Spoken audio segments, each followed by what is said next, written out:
Friends எல்லோரும் எப்படி இருக்கீங்க? நாங்கள் ரொம்ப நல்லா இருக்கோங்க. இந்த வீடியோ பார்க்குற எல்லாருக்கும் ரொம்ப நன்றி. இப்போ நான் என்ன சாப்பிட்டுட்ருக்கேன்னா வெஜிடபிள் ரைஸும் சோயா 65ம் சாப்பிட்றேங்க. நைட்டு எங்களுக்கு அதான் டின்னர். உங்கள் வீட்டில் என்ன ஸ்பெஷல்? நீங்கள் எப்படி நல்லா சமைப்பீங்க அப்படின்னு எனக்கு கமெண்ட் பண்ணுங்கள்.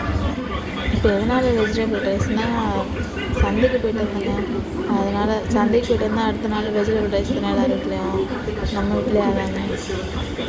வாங்க சாப்பிட்லாம், எப்படி இருக்குன்னு டேஸ்ட் பார்த்து சொல்கிறேன்.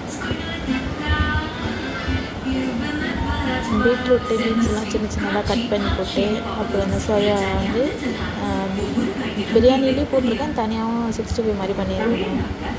நிஜமாக நல்லா இருந்துச்சு சாப்பாடு.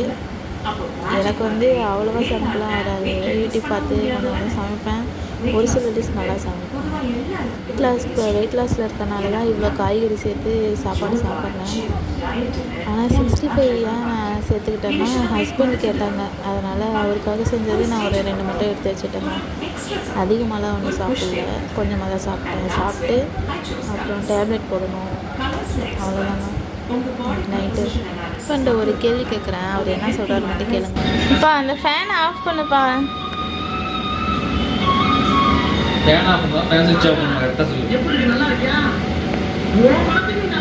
கேட்டிங்களா? எப்போ பாரு வீட்டில் இதே மாதிரி தாங்க. ஏதாவது ஒன்று இடக்கு முழுக்கா பேசுறதுங்கிறது தான் வேலை. உங்கள் வீட்லேயும் இப்படி இருந்தாங்கன்னா என்னது? ஏன்னா அதுக்கு வேற எதுவும் கற்று தெரியாது.